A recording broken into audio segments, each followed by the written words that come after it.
what we're really facing is an ultimate control of everything. I think people just can't see the bigger picture. They can't really see how humankind has been played. All the problems that we have exist because they're all legislated to exist. It's been an ongoing plan for many, many years.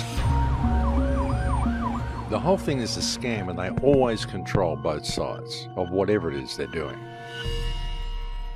The world is changing very rapidly now, ladies and gentlemen. It really is. There are so many wheels in motion, and there is so much going on beneath the surface that people really aren't seeing. And I'm not just referring to the smart system and the smart grid and all the stuff that's rolling out there, but so many other mechanisms that are in play to control us and to lead us into the direction that we're going.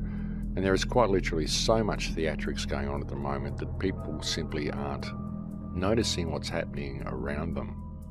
It's like so many people have simply lost their focus. So many news presenters anyway, so many researchers, so much of the truth movement. There's a real mishmash and a real surge of division happening in the truth movement at the moment. But so much of the independent media seem to have dropped the ball on this and on so many other issues. I mean, there's still a lot of people that are covering good things. There is still good voices out there, but so many voices that once seemed dependable seem to have really dropped the ball as far as the overall world situation goes. And this is, of course, as I said, due to the incredible amount of theatrics that is happening in the world today. I think people just can't see the bigger picture. They can't really see how humankind has been played. Sometimes I really step back and I look at all this and I think that if people ever really truly understood the depths of control that they are under. And honestly, the closest thing I can even think of to describe our real situation is something like Plato's allegory of the cave. The change is only ever going to come from the people. It's only going to come from the people once they realize that absolutely nothing is what it seems. And in regard to our immediate predicament, the agenda here, what we're really facing is an ultimate control of everything. It's being run by a worldwide conglomerate of people who know exactly what they're doing, and it's been an ongoing plan for many, many years until people can really see this for what it is and look at the big picture for what it is. And most importantly, people, have to look at government for what it is. And they seriously need to realize that all this authority is a fiction. All governments are different managerial services for corralling different sections of people. That's all these countries and borders are, all this stuff that they have got going here, folks. The situation the human race is in is such a complicated one, and it's been brought about by so many methods over such a long period of time, and comes from so many directions that, as I said, folks, there's no way the actions of any politician are going to fix anything. Not if they continue to simply act within the parameters provided for them by the political system anyway. Not unless they use the chair to stand up and immediately shout the truth irrespective of the consequences. Then nothing's going to change, and I honestly can't see that happening. And if it doesn't happen, then the only way we're ever going to heal this situation is for people to wake up to themselves.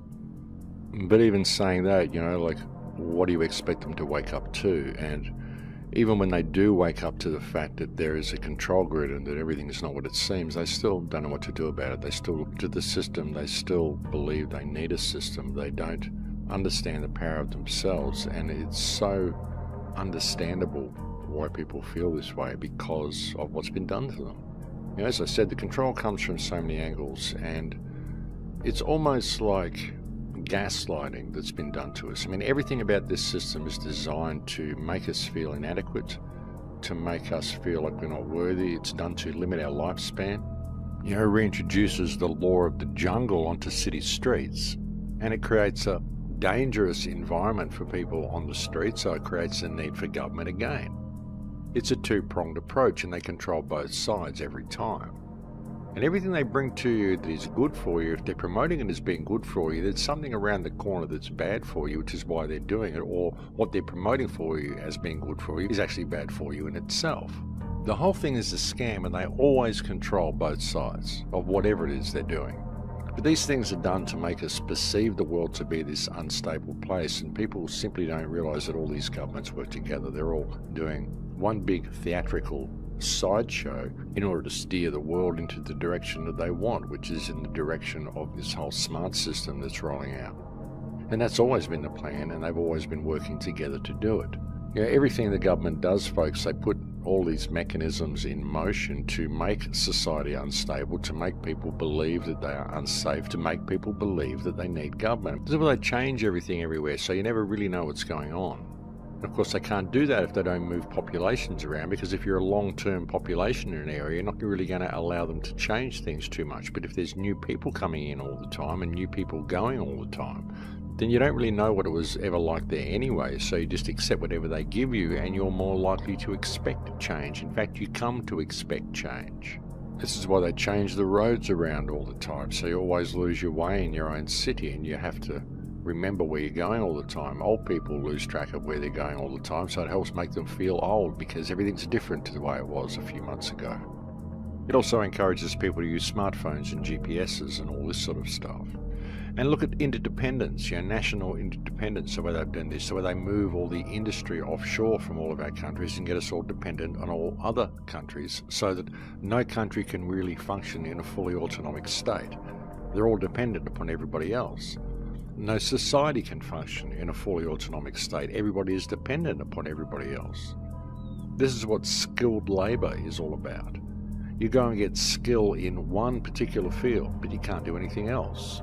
You get someone who's really good at laying bricks, but he can't do any carpentry. You get a carpenter who's a really good carpenter, but he can't lay a pipe, he can't lay a brick, he can't fix a car. You get a mechanic who's a really good mechanic, but he doesn't know how to build a house. You'll get a gardener who's a really great gardener, but he doesn't know how to fix a car. You'll get a guy who knows how to weld, but doesn't know how to work with wood. You get a guy who knows how to weld, but doesn't know how to work with other forms of steel work. You get people who are all great with all sorts of steel work and know how to make steel, but they don't know how to make a motor or make anything out of the steel. You get people who know how to make a motor and they're really good mechanics and know how to build stuff out of steel, but they've got no idea how to get it out of the ground and smelt it. So everything is specialised, so nobody has any real life skills. Everyone's just good at one thing. And not only are they only good at one thing, but they're generally not allowed to study the other things, or it's very difficult for them to go and study multiple fields of things.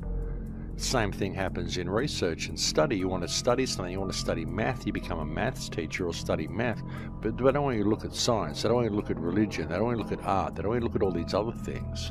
And if you're studying art, they don't want you to look at science. They don't want you to look at all these other things that you might think are related, but they don't think are. And when you do study these fields, they make it so complicated that it's so difficult to actually learn what you're trying to learn, because there's all this extra stuff there that you don't need. So it takes up half your life to learn one particular skill or study one particular field, when you could have learned all that in a day or a week, but they stretched it out over 5 years so that you'd never actually get to learn anything. And that makes us all interdependent on everybody else. It makes all countries interdependent on all countries. It makes sure that when they lock society down and they lock the system down and lock everybody out, no one's really going to know how to do anything. Everyone's going to know how to do one thing, but no one's really going to know how to just get out there in the wild and act like a human being and take care of their life. We've lost all of that. And that's a pretty scary place to be. Think about it, folks. It's a pretty scary place to be. In the last 2 or 3 generations, we've lost all of our life skills, and all the problems that we have exist because they're all legislated to exist. And it's not that there's anything wrong with technology or anything like that, it's just where we have allowed it to lead us. Because you've got to look at technology as well. I mean, look at what is running the technological system, and again, it's economics. And when we allow an economic system to be what governs our lives, and that's all controlled by AI, you've got to really look at it and step back and see where it's going to lead. I mean, what the logical conclusion will be. And it's not going to be anything good. And the interesting thing is that we could stop it if we could just open up our hearts to each other and put down all of this economic stuff, stop profiting from each other. We could still have all of this technology and lead us to a good point, lead us to a great place. That's the thing about the internet. It's a double-edged sword. this system gives us everything we need to change the world should we choose to do it. But if we don't, if we make the wrong decision and we hand everything over to it and let it control our lives, then it just leads us to this bad place where the program ends and we have to start again in whatever form that takes. Whether we'll even make it again, because when you look at the Earth, I mean, we've done a lot of damage to it. This system may have well existed many times before, and we may have gone through this cycle many times before and destroyed ourselves many times before, but I think at the end of it we always had resources left. We always had some form of environment left whereby we could carry on again and pick up the pieces and try the experiment again. But with what we've done to the Earth now, it's very unlikely that we're going to have any type of environment left to be able to begin the experiment again. That's the thing, it's an interesting place to be. But again, the system that is enslaving us and the system that is ultimately going to be our demise if we're not careful is at the same time providing us with all the things we need, all the tools we need, all the information we need, all the unity we need, all the connectivity we need to actually be able to take it in a completely different direction if we chose to do so.